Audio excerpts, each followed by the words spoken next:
What sparked the idea of Amintiri? I had a brand before Amintiri called Stoner Ice Creams, which was struggling. What was your biggest challenge in building your own D2C ecosystem? I think bringing consumers onto your website is very challenging, right? How do you come up with flavor innovation like your pineapple lychee cherry, for example, Flavor ideas do come from the entire team.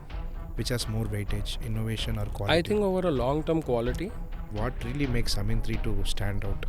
I think one decision that we said we'll go direct to consumer, that has a very big trickle down effect on the entire business. What is your biggest learning? I think one of the good learnings that I've had is to continue to learn. The learning does not stop. So in the last episode, we discussed about the success of Amintri as a cloud kitchen delivery business model.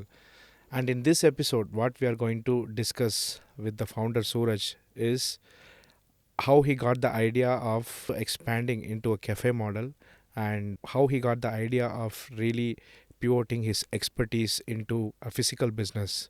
So we are going to continue that discussion now. Hello Suraj, welcome Right. once again. So in the last episode, I just said we discussed about your primary cloud kitchen model, the delivery model, about your celebration cakes and stuffs like that, right? So today we are going to talk more about your physical business, that is the cafe, right? So from where you really got the idea of okay, now cloud kitchen is all good, but you did not settle. From where you got the idea that now I should also do a cafe? We're wearing the same clothes as last episode, but believe me, we have washed them. Right? So, the cafe business started as a demand from the consumer Wow. because when we started out, we used to take orders a day prior, Yeah. and then today it's 3 hours. We deliver a cake to you in 3 to 4 hours, depending on the size. Consumers were getting frustrated because they wanted their hands on the product, but they couldn't get it when they were unplanned. And a lot of times we buy cakes last minute, right? So they said, why the hell can't you have a bloody place to pick it up? We are ready to come to your kitchen and pick it up. But the kitchen was not in an area where there was parking. So we said, okay, time to go offline and have a small place where you can do takeaways. And I discussed this with my chef, and he said, करते हैं तो फिर cafe भी कर लेते हैं." That's how it started. And we were on the lookout for a property in central Bangalore for more than 2 years for the branch owner. And the lot of property consultants were looking for a property for us. Mm-hmm. And Mars from Feroz Estates was constantly looking and giving me property options in central Bangalore, and this one we really liked. Mm-hmm. So we closed it almost as immediately as we saw it, and then it was just a single floor property whereby we did a small kitchen and a few chairs and a cake takeaway joint. Chef really curated a great menu for the cafe part because he is a continental chef. His background is Conti food, and he is self-taught in pastry. Wow. It's incredible that Wonderful. he's pulled off a phenomenal pastry brand, although he's from a Conti background. Unbelievable. Yeah. So he curated a great menu, and we started with a single floor, and then subsequently we took all the other floors in the building. And offline within the first, I think it was day 2 or day 3, and I sensed that it's gonna be a success, and I immediately called the landlord and took another floor, which I couldn't operate for a long time because we had ran out of money. So we kept paying rent for the upper floor, and when we did have money, we built it out. Subsequently, we took other floors in the building, and there was an option to do that. We were fortunate that there was an option to do that. And offline has been a runaway success. Offline also contributed to online growth because now people knew that okay, this is a brand which actually exists, it's not in the air, right? Correct. Cloud kitchen and dark kitchen has its Yeah, problems. visibility problem. Visibility problem, trust problems. You don't interact with a brand which you're seeing just online. You're not sure whether it even exists or is it a fraud or a scam, right? At least back then that was the case. Correct. So offline contributed to online revenues, and offline on its own did so well, right? Great. Great. And we were lucky to get that property because we were on the lookout for the past 2 years for another brand, but it was just a sweet coincidence that we found it at a time when that brand had almost died and this brand was ready to take up an offline space. It's a great combination, right? So a physical outlet and a cloud kitchen online business. So Yeah. it complements each other. Oh yeah. Most entrepreneurs will tell you online offline in combination works better, right? Whether it's apparel, it's eyewear. You talk to any entrepreneur, you will know that online offline combination is the way to go. Got it. So now we already know about your Church Street location, and now that you also opened HSR, and the design, the look and feel is phenomenal, and HSR is way too great, right? Yeah. So who's the brain behind your architecture, your interiors, your look and feel, everything? We found a phenomenal architect called Tamanna. She runs a firm called Epinoia. She's said to me, your products are so top notch and they are such high quality products, but your spaces are so poor. And till such time, I was under the impression that my spaces are great. And until we got the HSR delivered, then we understood what luxury is. I don't come from a background where I've experienced luxury myself. So there are some rough edges to me. But with some money, with some progress, you start experiencing things and products and services which are luxury, and then you grow on to understand what luxury actually is or could be, right? So with the architect Tamanna, we really brainstormed on what the space should be like, and we started out with a bunch of words. Eventually it led to a phenomenal store into being, and now our first store looks like a dhaba to me. but we have asked her to take that up as well. Very up level dhaba, I think. Yeah, hopefully. And expensive dhaba. Yeah, it's not expensive. I don't think. No, for a dhaba, I'm telling. Yeah, for an For a dhaba. Sure. Yeah. So yeah, now that we discussed about the architecture, the premiumness, the experience that we get in the HSR outlet, right? I mean, Church Street is superb. There is no doubt. Yeah. But HSR, as you said, you made it totally you took it to a different level actually. Yeah.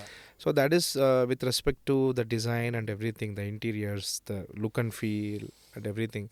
And also, as a consumer, I experienced myself. So I had a kind of late night order when I still remember I ordered a cake, and for support I went to Instagram and I pinged, I mean with respect to that order of course, but even then I got some response from your team. So who is behind all this, and how you built really a proactive team which doesn't see the time and everything, and very responsive? How did you really build this team? I think you have been very flattering, but that's not the case with every customer.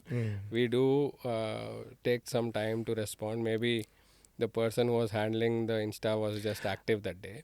Yeah. But generally customer support has some work to do. Yes.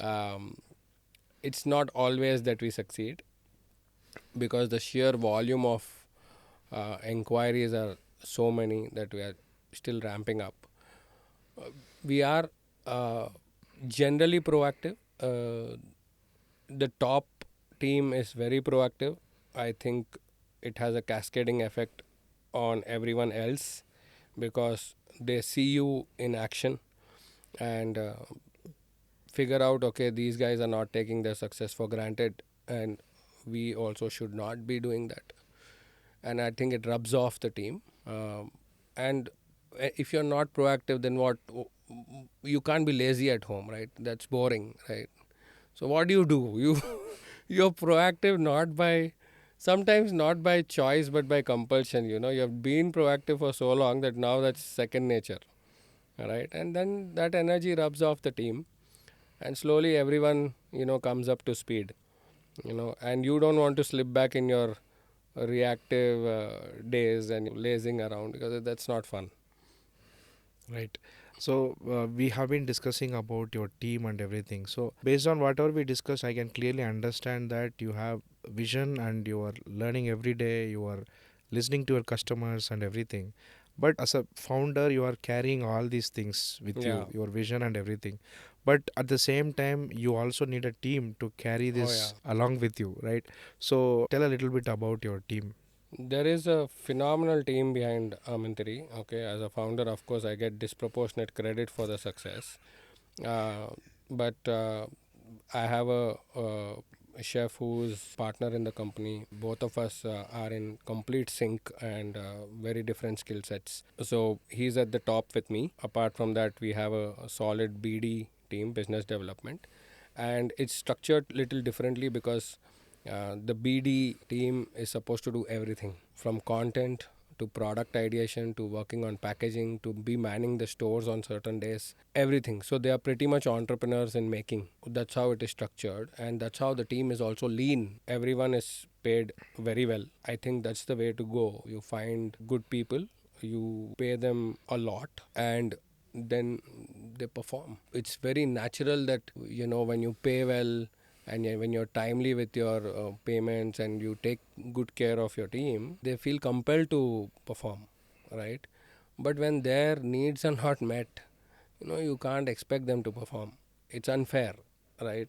Right. You can't be driving a bloody Mercedes Benz and your staff is not even having a decent cycle to come to work. It doesn't work that way, right? Yeah, that's so great of you. You are also thinking about everybody. I absolutely, You have to. yeah. They are the stakeholders in the Yeah, I business, think right? everybody wish to, but what I'm seeing is food industry as a whole Mm. has always a challenge of hitting a very good net margin, right? The margins are very tight, Very poor, yeah. very poor.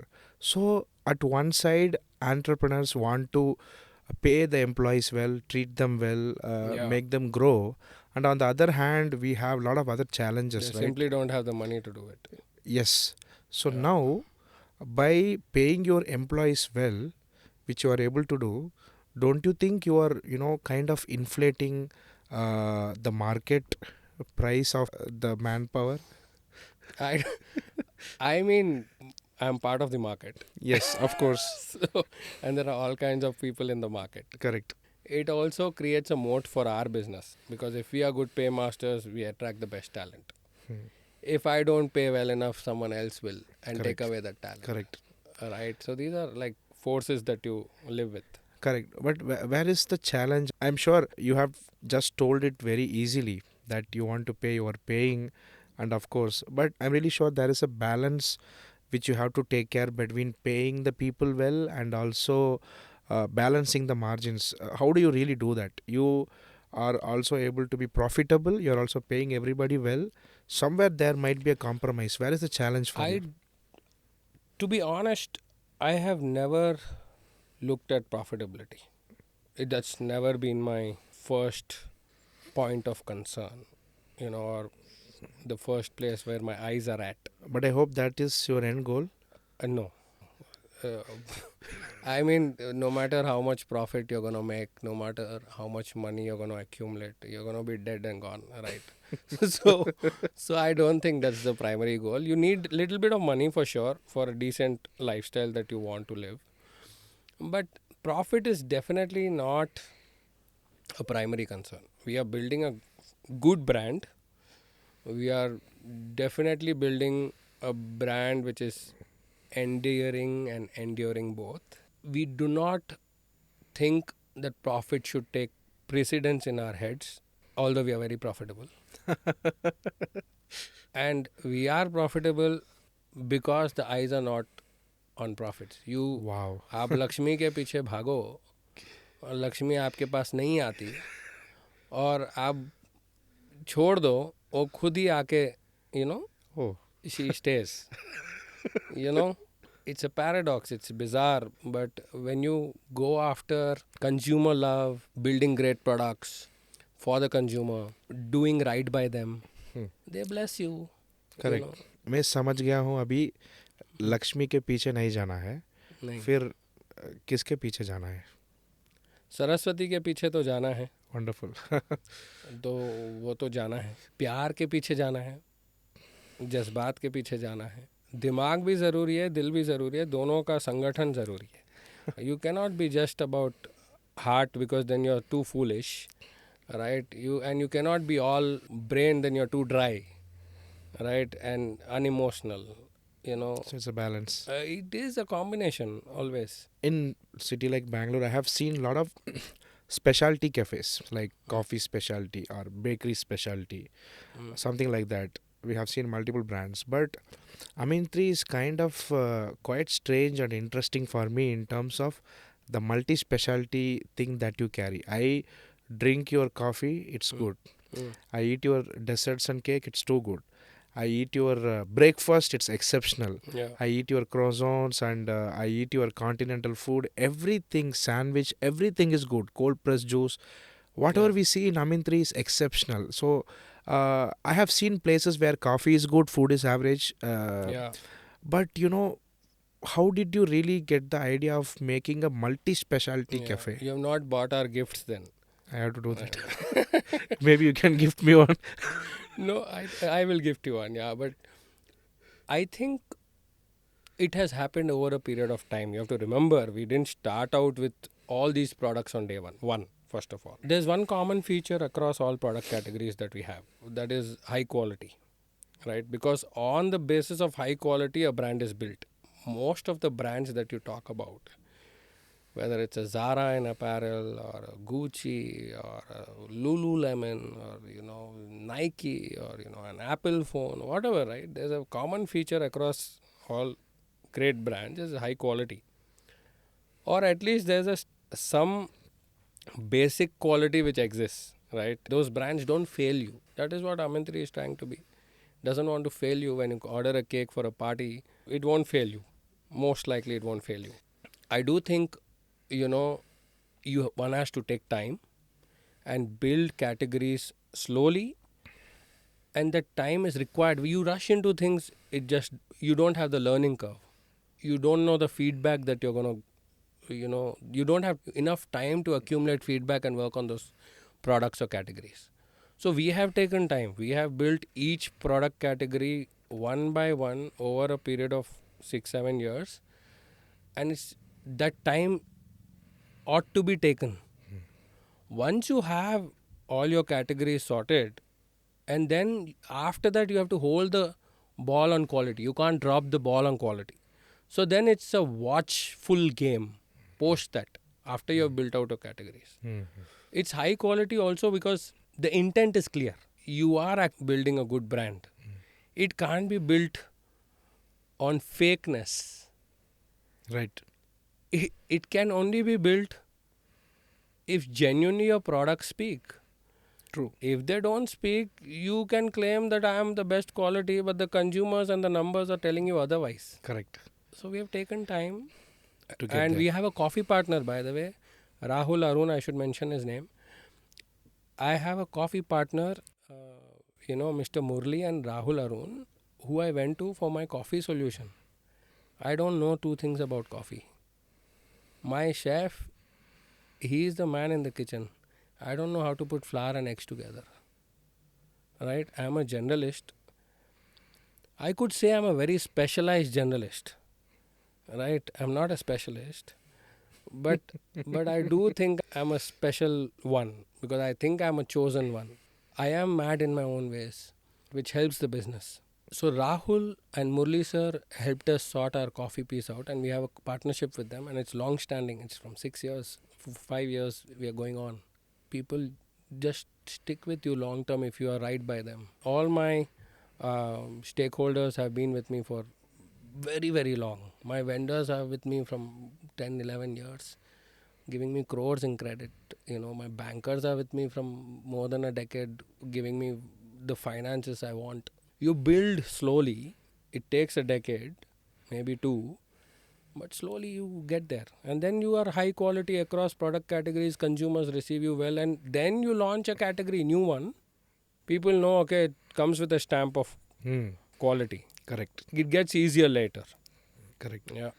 I liked your way of defining yourself. I'm not a specialist, but a generalized specialist. I'm a specialized Specialized generalist. generalist. Wow, that's so great. Yeah. And you said you are a specialized generalist, and it's very interesting to see that even though you are a generalist, you have really worked with subject matter experts. You have experts for everything. Oh yeah, yeah. I mean, I can now understand that why Amintri as a holistic and special, because when we see architecture, when we see marketing, customer delight, and then coffee, and Yeah. then pastry and continental, Yeah. you have really worked with specialists and Yeah. SMEs, Yeah. and at the same time, you have given them also a kind of partnership in the business that Oh they yeah. feel like, okay, this is my brand. Oh yeah.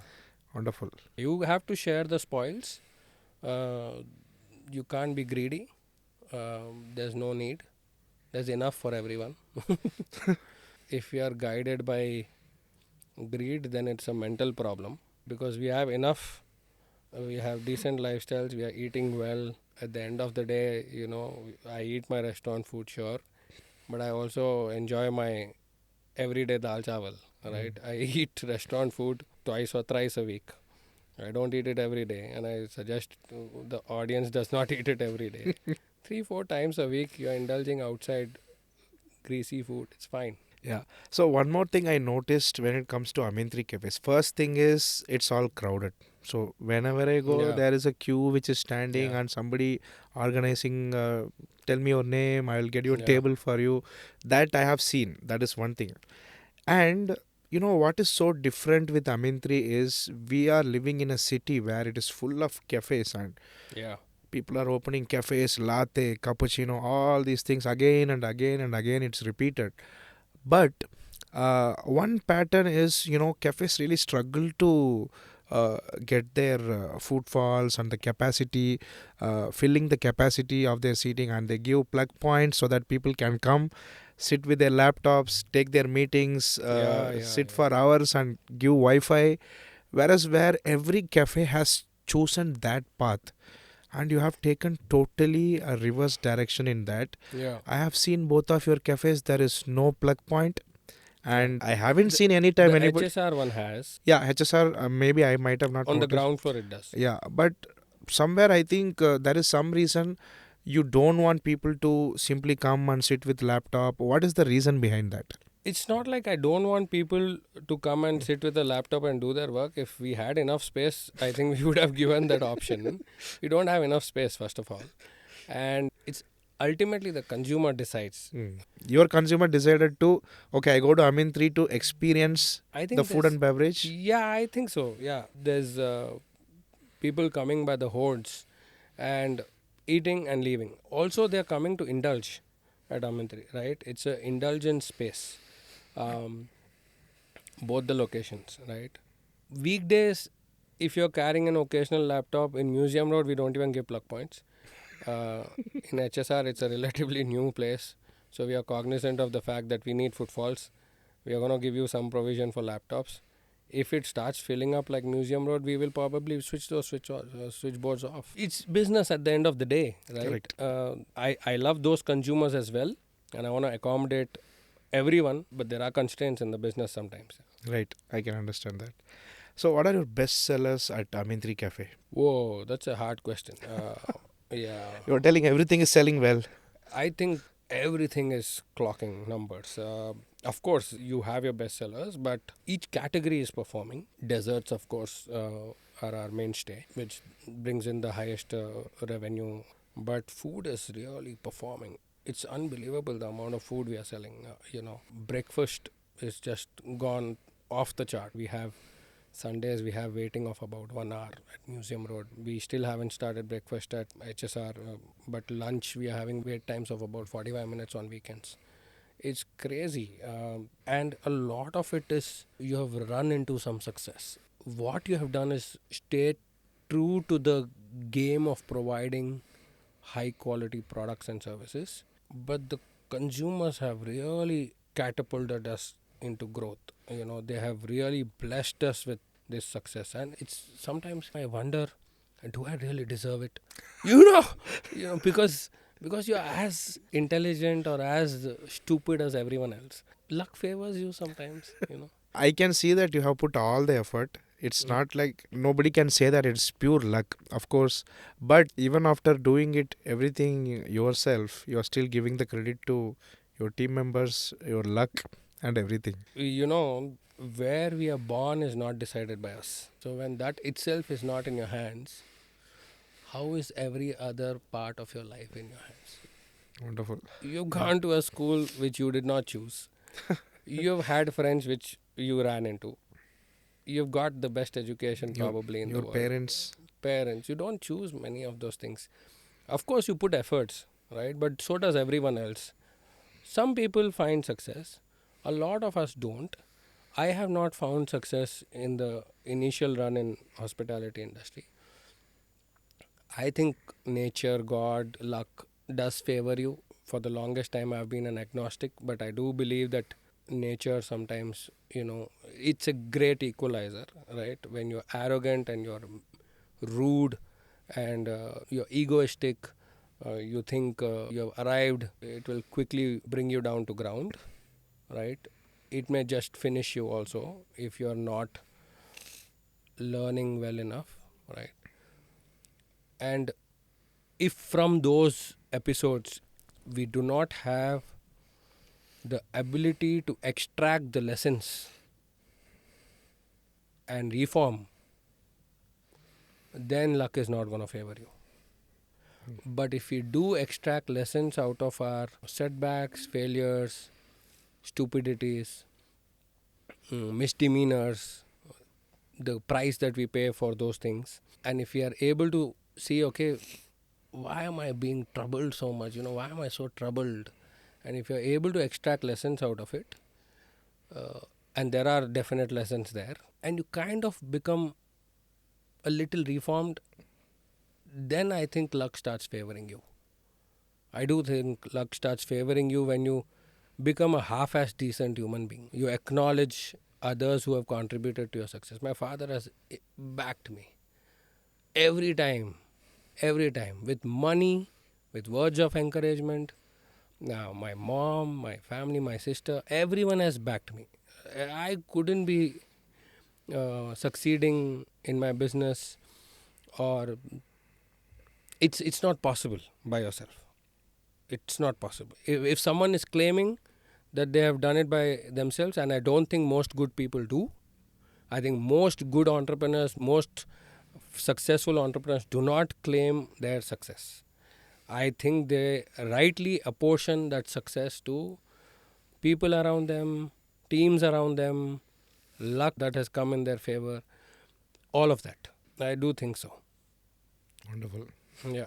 You gave a very whole different dimension to luck and acknowledging people and being grounded. If you are not grounded, then nature will ground you down. It will ground you to dust.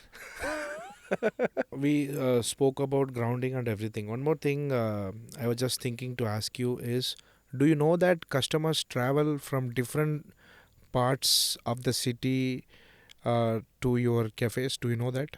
Now I know that. Now only you know that. Now only I know that. Because you know what happened? I was going through some of your HSR reels Yeah. recently, Yeah. and I saw one customer thanking you for opening in Yeah, HSR. You know yeah, why? Because she was traveling from Hosur to Church Street Yeah. all the way. Correct. Now that you are little closer, Correct. you are exceptional. I think that is the amount of love that you receive, right? People don't mind traveling Correct. to come and experience your products and offerings. Correct. I think they're chasing quality, right? So you give them quality next to their door, they'll go there, right? So I think all of us, if we can, as long as we can give them quality, they need not come to Church Street, or you can serve them next door. It's for all of us to learn that, okay, quality is taking the lead. Also in Museum Road, when I used to man the store, I used to hear from customers that, I'm from JP Nagar, I am from Jayanagar, I am from Koramangala, I am coming from HSR, I am coming from Harloor, all these areas, right? You keep hearing the same names. RR Nagar, but it's so sporadic, that information, that you don't distill it well.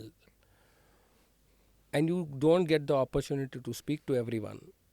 So the information flow, because it's sporadic, you do not actually know how many customers you have in different geographies. But when we opened in HSR, I've had hundreds of customers tell me that we used to go to Church Street and now we'll come here. So now I figured that, oh my God, we have accumulated so many customers. We have acquired so many customers in this area. I had zero clue. Through my website, I knew that my customers are sitting there, and I knew that it's a fairly large number. But I didn't know they were going to the cafe as well. Right? So that was a big insight I got now after opening HSR. Before opening HSR, we were like tired because our online also is growing pretty fast. And me and chef, both of us said कि HSR के बाद नहीं खोलेंगे, बस बहुत हो गया, थोड़ा आराम से चलाते हैं बिजनेस को, इतना वॉल्यूम है, कैसे मैनेज करें and all that.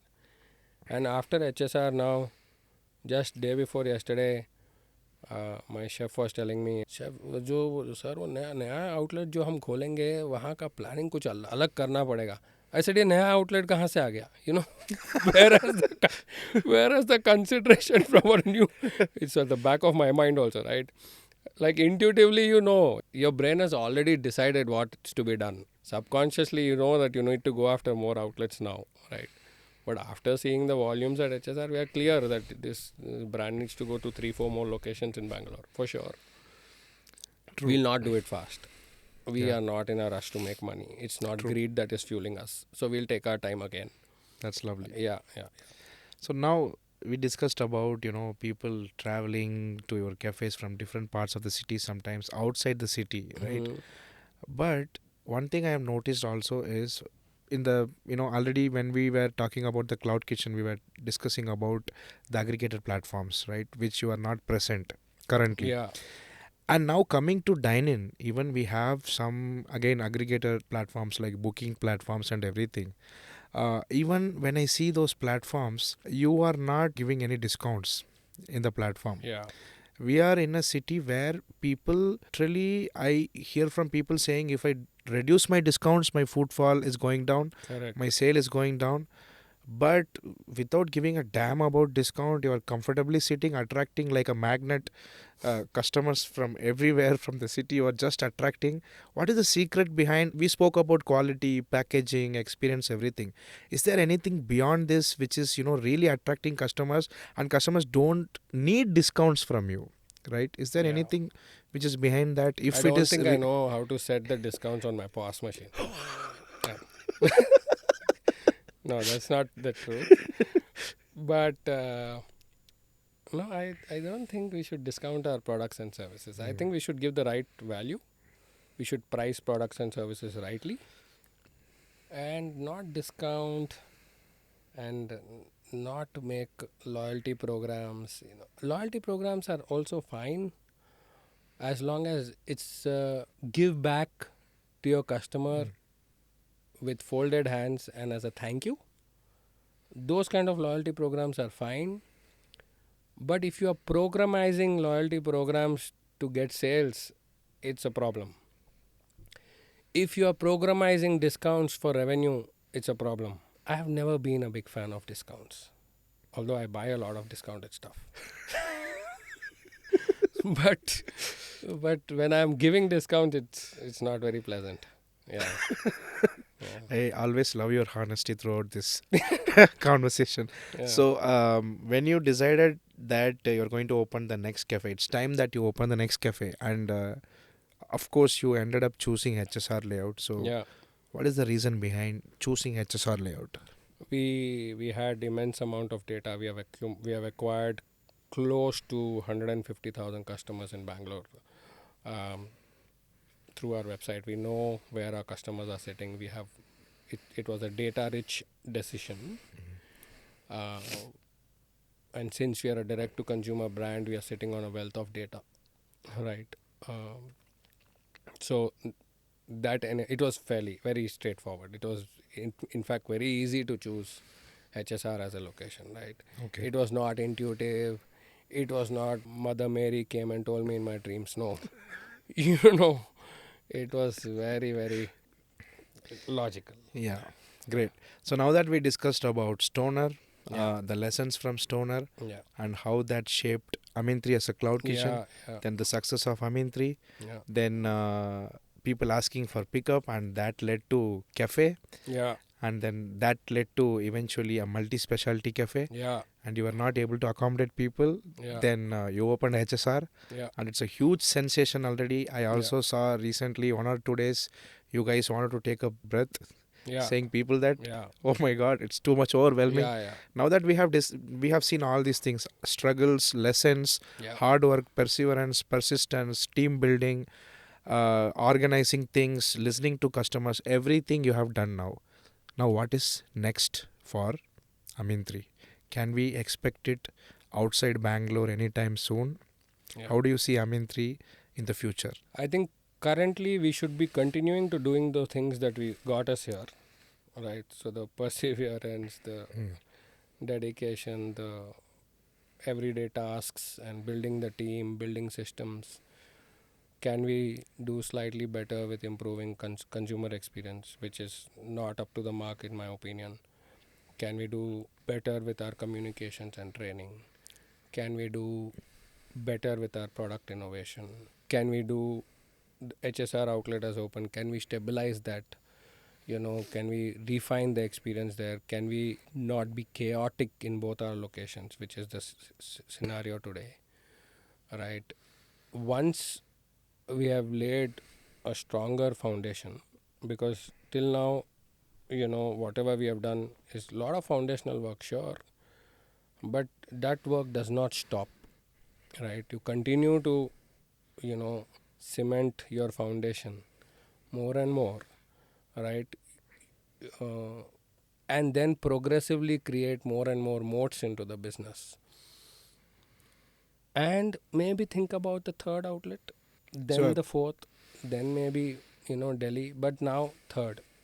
Before third, lot of stability into the system. So you can't get dreamy and forget reality. You should not stop being dreamy as well, right? So it's a mix of both. both, and one should not get too adventurous with some success that they have found. One should never assume that that success is going to stay with them. Success is earned. To keep it, you have to continue to put efforts, otherwise it goes away. So there is a reasonable amount of paranoia in me, which has come from my previous failures, right? And I think it helps me. It's not bad. It just definitely helps me. So we'll see. We'll continue to put in the work in the trenches. Eventually, it's an operationally heavy business, right? So you have to work in the trenches a few hours a day at least. We are going to be strategic also, and let's see how it evolves. I'm not too sure. Delhi is definitely on our mind. Few outlets in Bangalore is definitely on our mind, but no rush, no greed, no timelines. One of my friends told me, Suraj, 3 years back, Amintiri is ready for 5 outlets in Bangalore. I said, yeah, but I'm not dying tomorrow. So what's the rush? And if I'm dying tomorrow, what's the point? Right? Wow. So that you're not in a rush, right? I am not saying that speed is not required. You got to move with speed as well.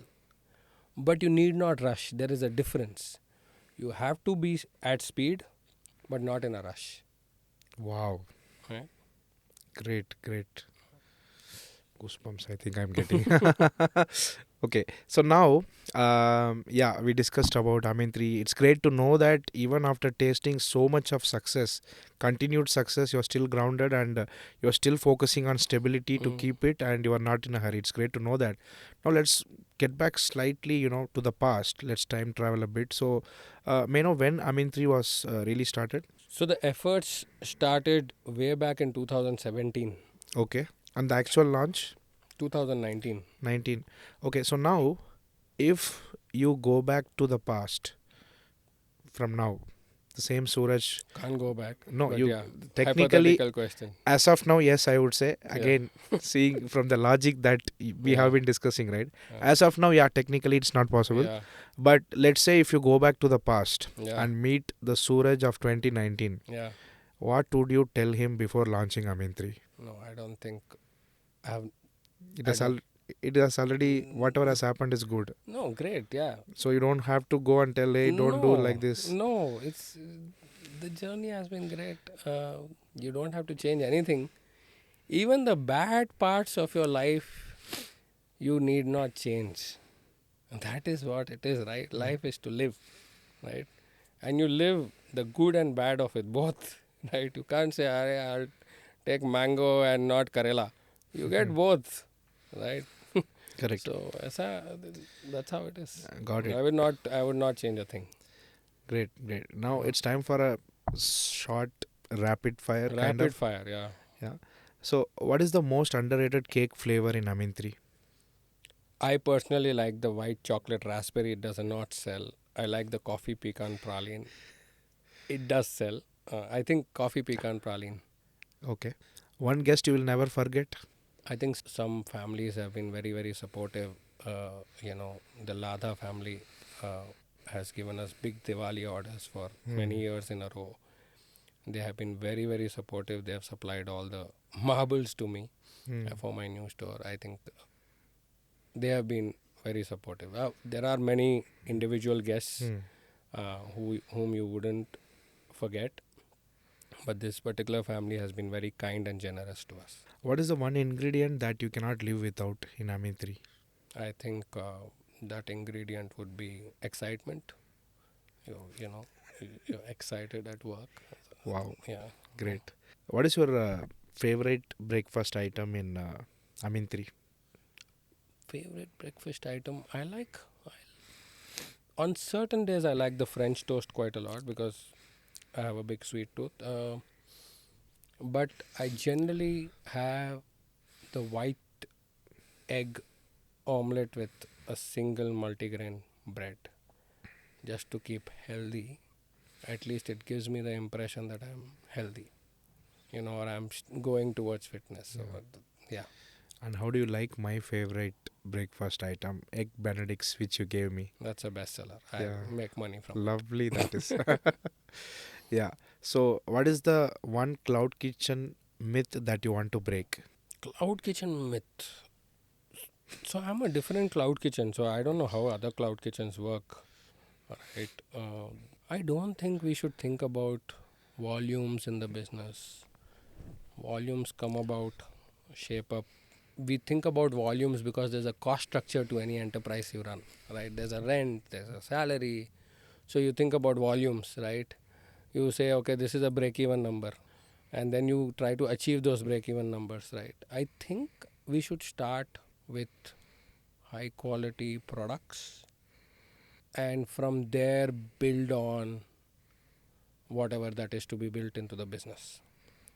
But I think that could be a fair approach. Yeah. So I mean, I'm not the expert, so everyone's lessons are different and learnings are different. Yeah. I just wanted to hear that from you. And I think it's been more than, on the camera, off the camera. I have spent more than 6-7 hours with you. Yeah. And one thing I learnt from you Yeah. is one thing, particularly quality. Quality, yeah. Quality. My biggest takeaway. Of course, the audience will have different things to take away from this. But even quality of our mind, needs to evolve. Correct. Right. Even quality of our personalities, being needs to evolve. I think quality is all-encompassing. Wonderful. Yeah. It's really great to have you on both the episodes discussing about Wearing the same clothes. wearing the same clothes, of course. And it's very great to really discuss about the cloud kitchen success and then the cafe success. All the hard work behind and thinking about the customers, thinking about the employees, of course, thinking about the business. Yeah. Everything. It's My God, I've been doing a lot of thinking. Yeah, and it's a great reflection of all those things in this conversation. Yeah. Really pleasure having you Thank you. here, Suraj, and Thank you, Karthikeyan. it's a very great privilege for the Pro Foodpreneur Club to have Yeah, you yeah. and hear from you. I really wish all the viewers who are watching this, even existing entrepreneurs or future entrepreneurs Yeah, or yeah. even consumers, they have a lot of takeaways from you as a Yeah. human being, as a successful entrepreneur. It's so great to have you. Thank you. Thank you very much, Suraj, for coming here and No, sharing your thank you. experience with us. And I really, really wish you all the very best to Yeah. go beyond miles. If tomorrow Elon Musk also, Please makes don't. Oh, you no, don't no. do it. If tomorrow, if he takes humans to Mars, I wish really Amintri should be there as well. I really wish you all the best. Oh, thank you. Thank you. Yeah, I've enjoyed my conversations with you as well. You have a ability to extract information, and while I speak with you, uh, I kind of get clarity myself. Oh. So I've enjoyed these conversations with you on and off the camera. Thank Great, you. great. Thank you very much. Thank you. Thank you. Thank you.